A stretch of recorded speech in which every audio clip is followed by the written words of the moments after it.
Cardano, is it in danger? Let's get into it.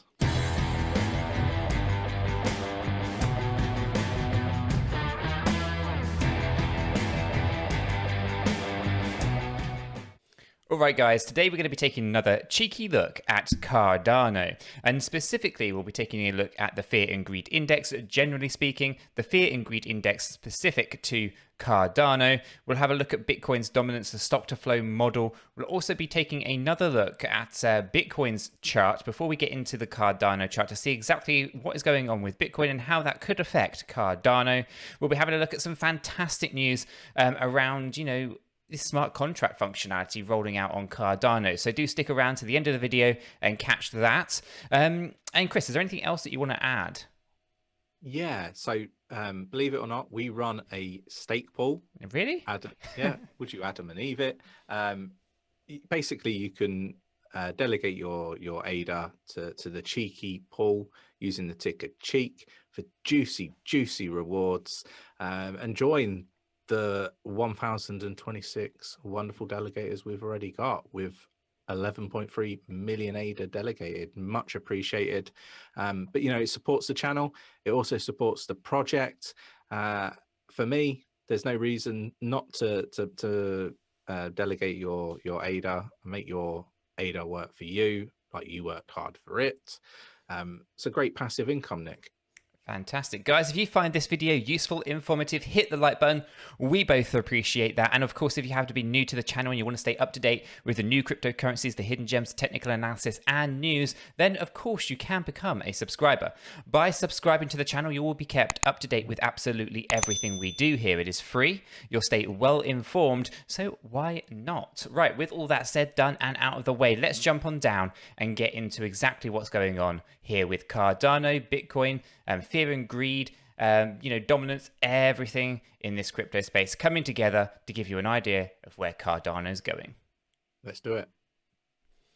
Right, guys, let's start off with something really quick and simple, which is the Fear and Greed Index. Okay, so we're going to take a look at two different things here. The first one is the Fear and Greed Index, generally speaking, for the entire crypto space. Right now has a rating of 18, which is indicating extreme fear. This is the same as yesterday. It's actually slightly lower than yesterday. Loads of fear in the space, specifically around this bank holiday weekend, and ultimately, a death cross, if you will, on the 50 moving average against the 200 moving average. We'll get into a little bit of what's going on there with that in Bitcoin's world, and I think that's actually added to the fear, even though, it is what it is. So this extreme fear here is just generalized. It's across every cryptocurrency. It kind of gives you a bit of a flavor of the entire space as a whole. But this video is about Cardano, so we want to make sure that is Cardano aligned to the extreme fear, or is it different? And we use 𝗖𝗢𝗠𝗠𝗘𝗥𝗦's platform to do this, right? So 𝗖𝗢𝗠𝗠𝗃𝗠𝗠𝗀.io, go ahead and sign up. It's free. You'll be able to get access to this rating platform, and where this is where they basically have artificial intelligence and machine learning to derive ratings that's completely unbiased, right? So we know that there's no human intervention here.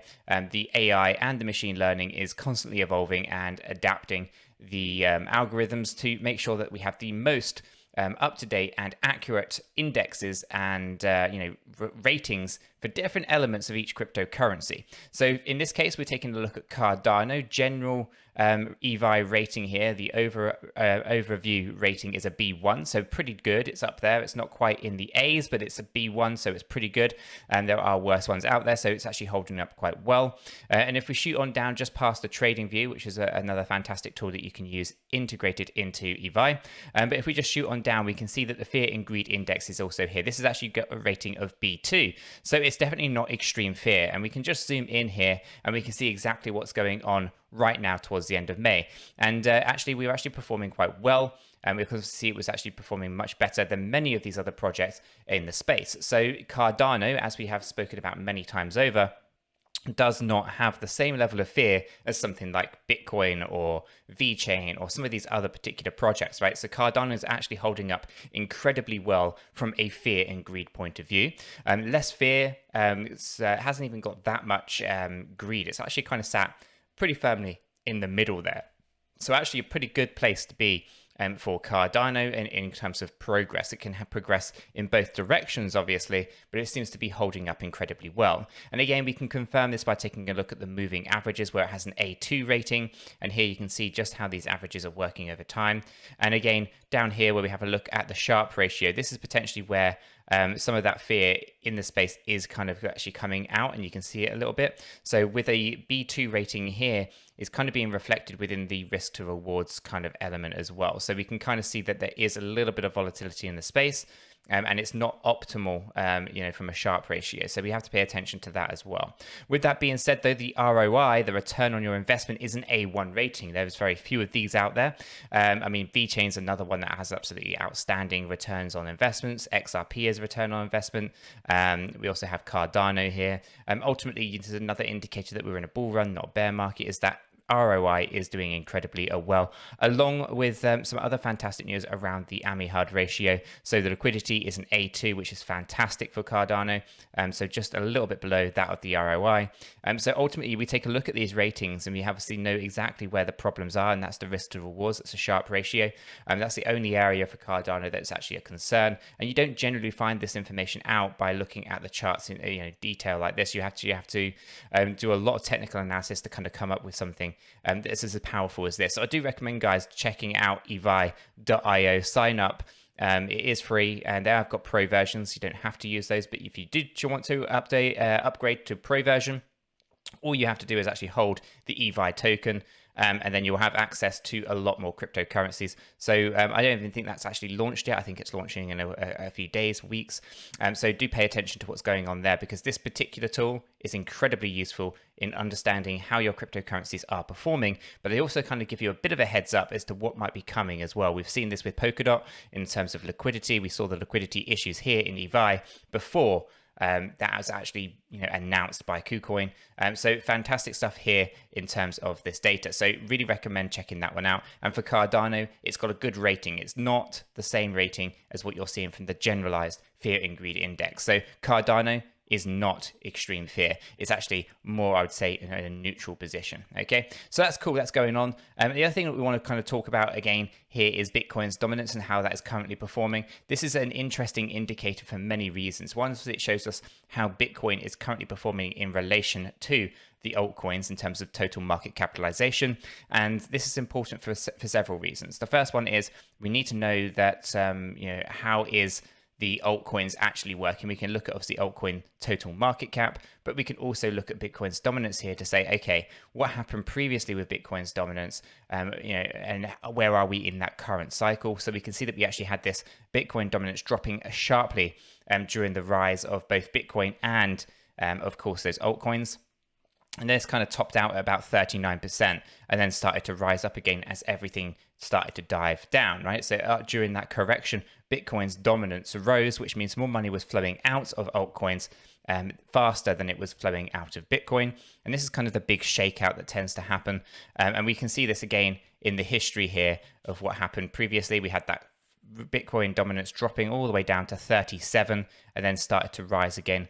Got a little bit of a reversal here, about 51% before rallying up towards 67. And then you get the peak of the alt season much later at the end of the year when Bitcoin's dominance drops all the way down to 32% here. So where we are right now is kind of on this cycle up to 51 before we go up towards 60, and then we'll crash down to 32 there. So we know that we are in that first kind of early stages of the bull run.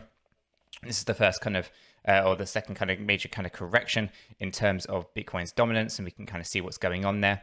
But ultimately, this is also an indicator that tells people that there's retail money in the space, right? So if we just go back to previous years over here, in the 2017-2018 bull run, what we can say is, okay, if there weren't less institutions around, but if anyone was looking at this, they're saying, okay, there's lots of retail money in altcoins, or there's lots of money that can be shaken out of the market, and you can get that from this particular area here. So ultimately, this is an indicator that can be used to say there's lots of retail money that is up for grabs. And if they apply the right pressure and they apply the right kind of a fear, and they basically make you think that the bull market is over, you'll sell your cryptocurrencies at a discounted rate. And obviously Bitcoin's dominance will continue to rise during that fear, and then obviously that FOMO comes back in under the right circumstances again, different news stories, different narratives are told, and then everything peaks out, and then again you get that reversal, that sharp increase in Bitcoin's dominance over time as all that money leaves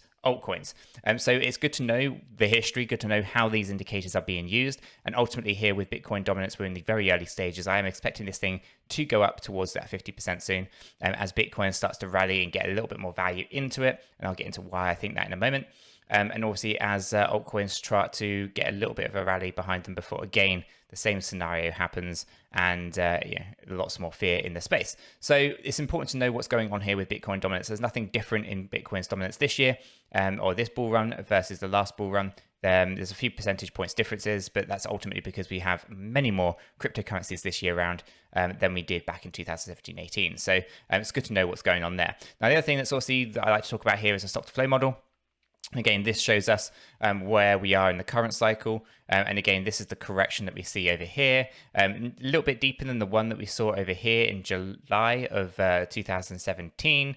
But again, there was a correction at roughly the same time in 2017. Likewise, there was one over here in 2013, again, July. And this one was actually really steep because we actually rallied Bitcoin much sooner than expected. So a sharp correction, and then it went off to peak, right? And in 2017, a shallower correction, and then off to the peak area there towards the end of the year. So again, we're in that kind of cycle where we are having the correction, same kind of time. A little bit earlier, things were more accelerated, I feel, with the institutions. So we need a sharp correction that's going to drag out. And then obviously, I think we'll peak up here towards that kind of 200 to 300K Bitcoin. And that's where that one should end up landing. Now, all of this is really important when we start reviewing how much fear there is in the space, how Cardano is performing currently, how Bitcoin's dominance is, and making sure that we're aware of where we sit in our stock to flow model here in terms of the cycle. And then obviously Bitcoin has its own agendas as well, or at least the people pulling the strings on Bitcoin.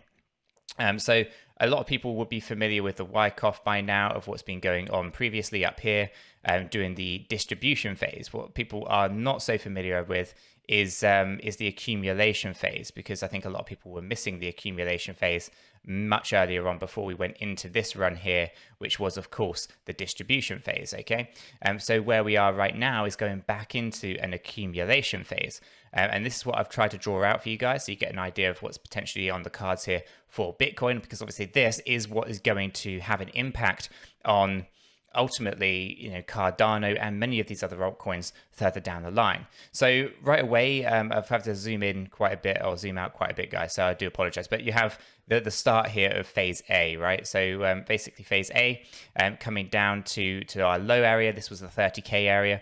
And then obviously getting that secondary test just a little bit north of that, coming in at about 31K. And where we are right now is this barrier just up the top here.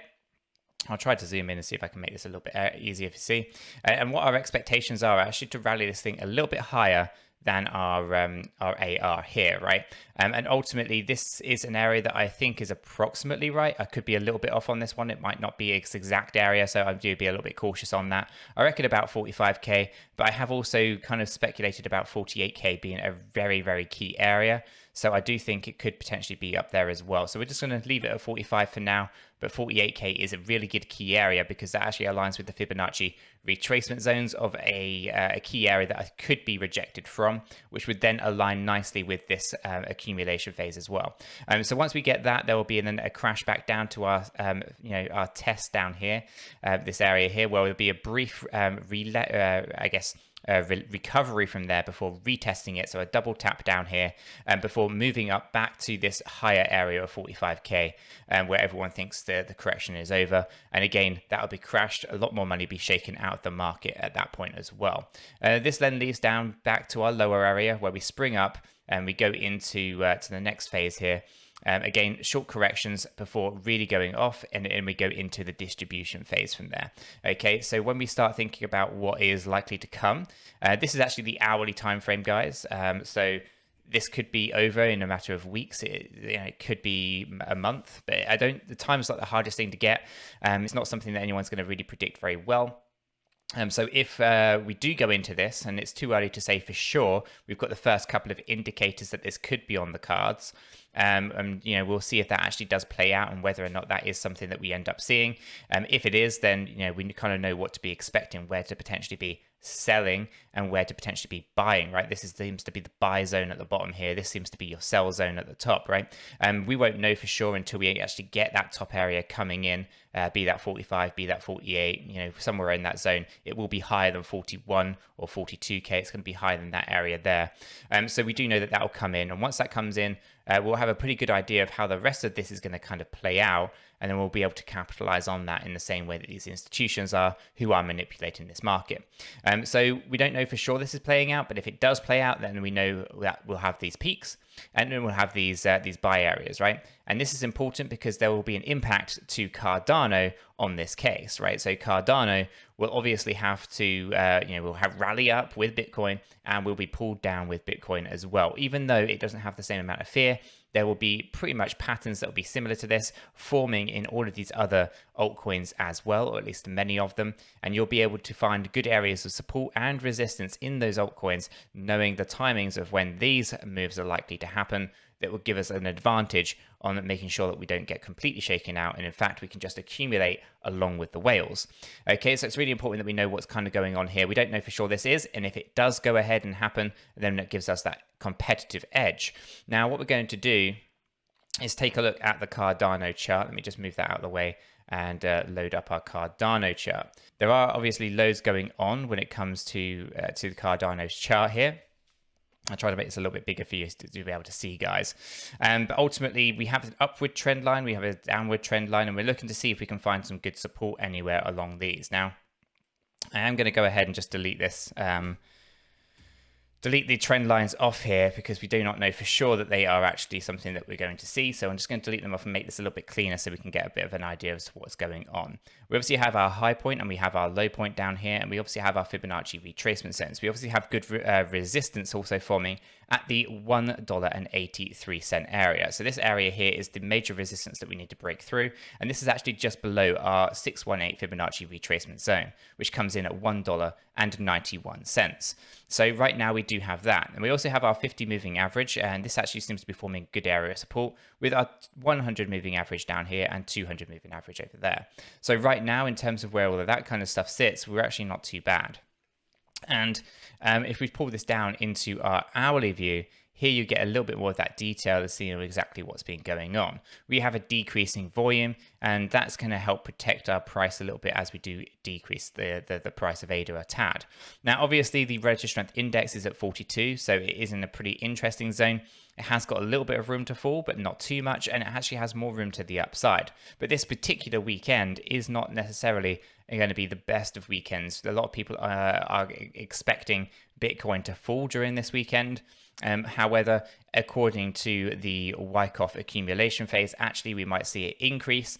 So we have to be a little bit mindful on what's going on there. There might be a brief push to the upside and then a decrease, or also we might just decrease down before we even have that push to the upside coming next week. There is obviously extreme fear in the space, not for Cardano, but there is for Bitcoin. So if Bitcoin wants to potentially decrease a little bit, Cardano will decrease a little bit too, but there isn't too much room for Cardano to fall down. And ultimately there is a good area of support just down here, and that comes in at approximately $1.44. This is something that we've had 3 wicks on. I'll quickly mark that up for you guys with a horizontal ray here. I'm just going to drop that there. So we can see that this area here is an area that we do find good support on. So if we were to fall down, this is the area that we'll be looking to fall down to. And that seems to be a good support. I think that's actually going to be aligned with our relative strength index, and our volumes are also decreasing. So we should run out of steam by the time we get there. With that being said, we don't get that reversal, and we should see Cardano's price rise a little bit. And then we'll be looking at those upper limits, which definitely seem to be just here on the 382. About $1.56 for Cardano. So ultimately, I do feel there's going to be volatility in this space. There's going to be opportunities to trade between multiple different lines.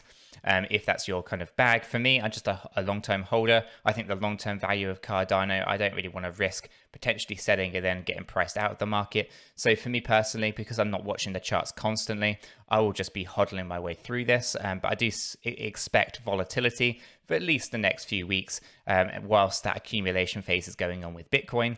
And then obviously we should start to see some significant rise in value for many of these projects, including Bitcoin, Cardano, VeChain and 𝗕𝗓𝗪𝗔𝗥𝗡, for example. I think a lot of these particular projects are going to rally very, very fast once that accumulation phase ends and we go into another distribution phase. And I think that's going to be interesting to see how all of that kind of unfolds going further forward. And of course, we have to be aware that ultimately, now a lot of people are aware of the Wyckoff method, whether or not the institutions will start changing their strategies and applying something different. So again, we have to be mindful that some of this stuff may actually just be traps being set and different strategies being applied by quote unquote the smart money. So for now, we have to be paying attention to quite a few of these technical indicators.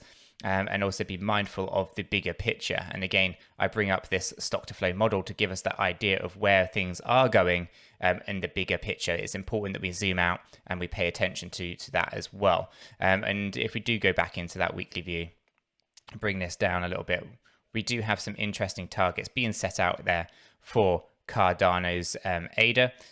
We are still thinking there's the potential here to go up to $10 under those right circumstances. We have a $7 Fibonacci extension already. And I do think this is something that we should be able to see. And again, you have that ability to go up to $20 under a super cycle premise as well.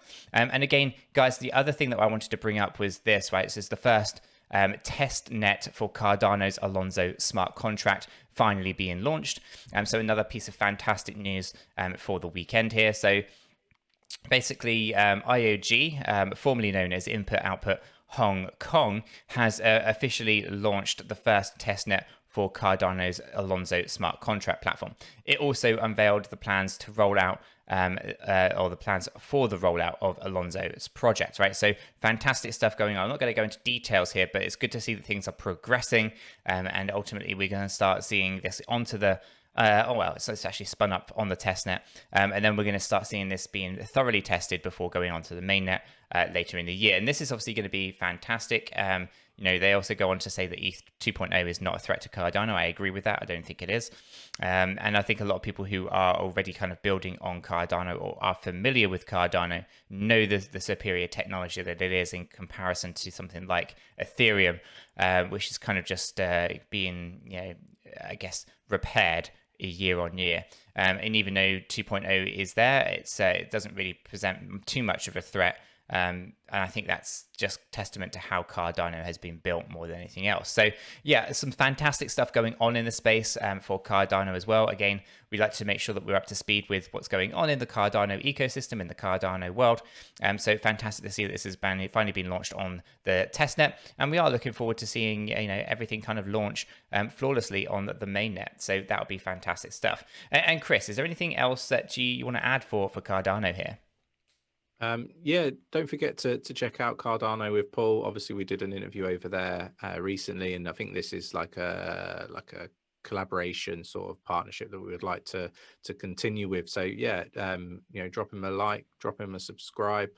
Yeah, be much appreciated, I'm sure. Fantastic. Guys, if you found this useful, informative, maybe even entertaining at times, do go ahead and hit that like button. We both really do appreciate that. And of course, if you happen to be new to the channel and you'd like to stay up to date with all that technical analysis, those new cryptocurrencies, the hidden gems, and the news, then why not become a subscriber? By subscribing, you will be kept up to date with absolutely everything we do here. It is free. You'll stay well informed. So why not? With that said, done and out of the way, we hope everyone has a fantastic day, guys, and we'll catch you in the next one. Yeah, take care.